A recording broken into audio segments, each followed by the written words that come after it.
This is a Hot Pie Media original. This 6 Minutes of Football is titled 5 Important Things. So each Friday, I'll give you storylines, not betting suggestions, but you can use it. Not fantasy football suggestions, but you can probably use it there as well. But these are 5 things that matter this weekend. All right, number 1, Dak Prescott. You can probably count him making this list every week until the Cowboys are eliminated from playoff contention, because no other player in the NFL has to carry his entire team like Dak Prescott. Taking the Super Bowl champs a little over a week ago to the final gun is nice. Passing for 403 yards is nice. But when you pass for 403 yards, you should always, not sometimes win, you should always win. Dallas didn't against Tampa Bay, and guess what? Whatever pressure has been on Dak Prescott to start the season, whatever pressure was on Dak Prescott going into Tampa Bay, all the pressure on Dak Prescott to carry his team, you can take that up a few notches this week. I know it's week 2, and the NFC sucks. But if Philadelphia were to jump out to a 2-0 record and Dallas starts 0-2, scratching, I know it's hard to believe at 2 games in, but scratching for a playoff spot gets really tough. And now Dallas gets a really tough road game. And I mean a really tough road game. I don't think people acknowledge the fact that the Chargers had one of the best week 1 wins by going on the road to Washington and beating a very good Washington FC or FC Washington or whatever they're called, beating a very good Washington defense. So your Cowboys on the road again, and because their bad defense just lost DeMarcus Lawrence, their best pass rusher, arguably their only pass rusher. So a bad defense gets a lot worse. That means Dak Prescott has to carry this team even more.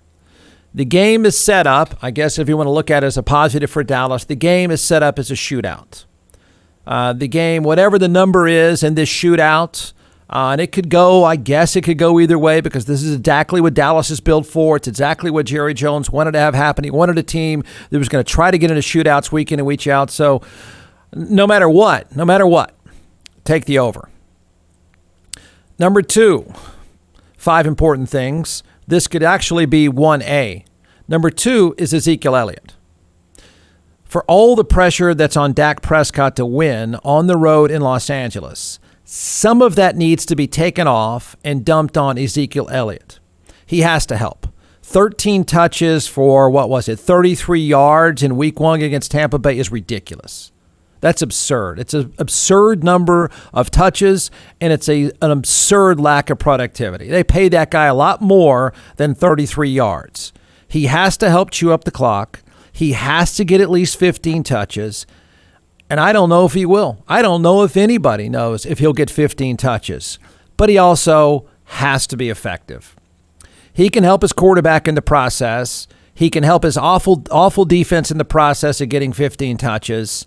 And for Dallas, honestly, to have a real chance on the road, whether it's this weekend or any other, given the fact that they're built to have shootouts, some of the burden has to fall on Ezekiel Elliott. Number 3, 5 important things. Number 3, Matt Campbell. You don't know who that is. That's fine. You don't know who he is, and you don't care. But, interesting, he's the head coach at Iowa State. And for a guy who decided to turn down the Detroit Lions and a reported $6 to $7 million a year to bet on staying in the college game, having another good year at Iowa State, possibly play for another Big 12 championship, the guy was betting on the fact that if he stayed at Iowa State, built up his resume even more, he wouldn't just have Detroit calling, he would have any job that he wants. That was his plan at the beginning of the year. It was an interesting roll of dice. But John McClellan is the co-founder and creator of Atx Hot Sauce in all 50 states, now in several retail outlets as well. So we're going to turn it over to the social media rock chef superstar, and we're going to walk through a few sauces and why you should buy. We've done beet heat, so we're second in line now for the tasting. Don't forget, everyone, go to atxhotsauce.com. So here we go. All right, so this one is our smoked habanero 5-pepper. We smoke habaneros with ancho, Is that going to hurt? This one? No, Yeah. This one's actually really, really good. Okay. This is like your traditional tapatía, but without the vinegar in it, right? And because of that fermentation process that we've talked about all the time. This one is great on sandwiches, pizzas, things like that. Great on hot wings. I think you're going to really like this one too, especially the smoky flavor with the adobe chipotle and the smoked habaneros. We actually smoked the habaneros before we. Does that go with the cab? This would not go with the cab. This would go with the great Chenin Blanc, though. I teed you up with that one. Yeah, yeah.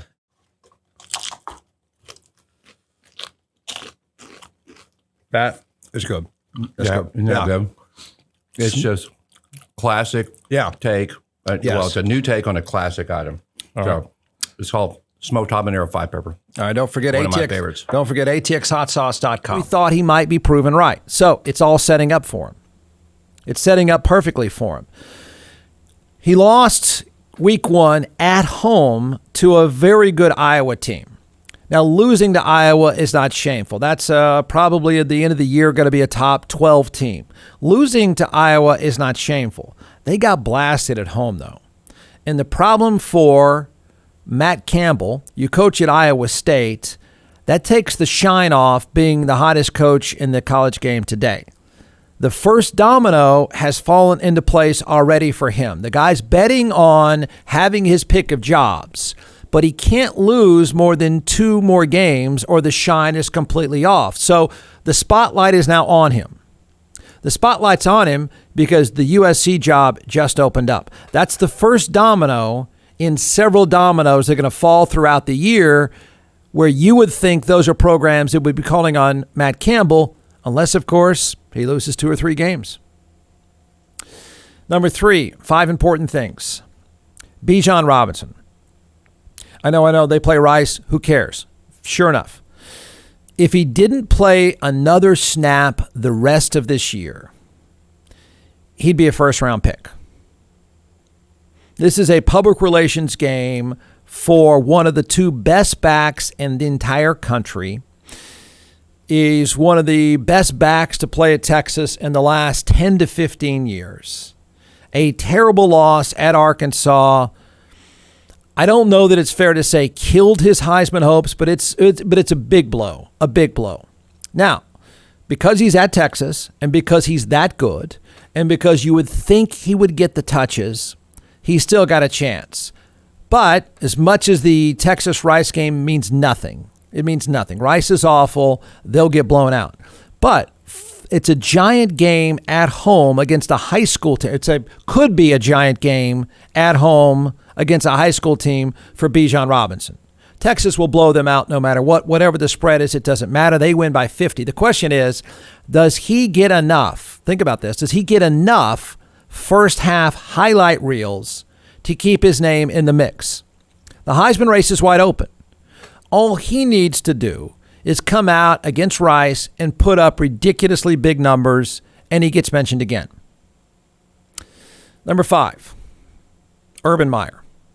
I know. Wait a minute. The guy just got to the NFL. The guy's just in week 2 of the NFL. How can he be one of the 5 most important things coaching a team that just lost to the Houston Texans? Here's why. He's not exactly Mr. Reliable. He's not exactly the guy to stick around, correct? He's not a big fan of hanging around and looking bad. There's plenty of history with Urban Meyer being masterful at leaving before things get and look pretty awful.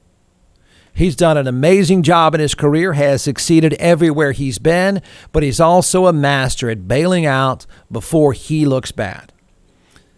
Jacksonville looked worse than bad. You can't lose. You can't get blown out by the Houston Texans. You can't. He did.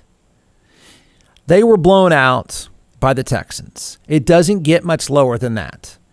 He's already grumpy. He's already causing controversy. There are already issues in the locker room.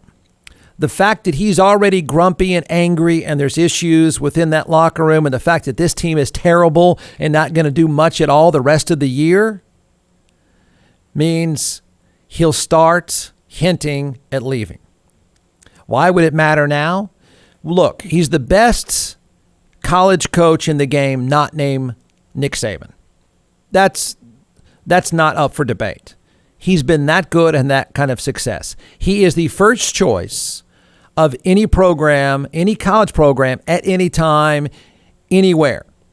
You lose a coach, you fire a coach, that's your first option is Urban Meyer. Put the two together, he's miserable in Jacksonville already. Jacksonville's miserable with him already. And one of the prime jobs that could easily hit a home run and be successful in no time opens up at USC. They'll match whatever salary he could get in the NFL. Don't be shocked. The rumors have started already. Don't be shocked if and when Jacksonville loses again, all of a sudden Urban Meyer starts hinting at it. The minute he starts hinting at leaving, the entire locker room blows up. Those are 5 important things.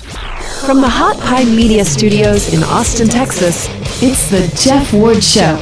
Listen at jeffwardshow.com.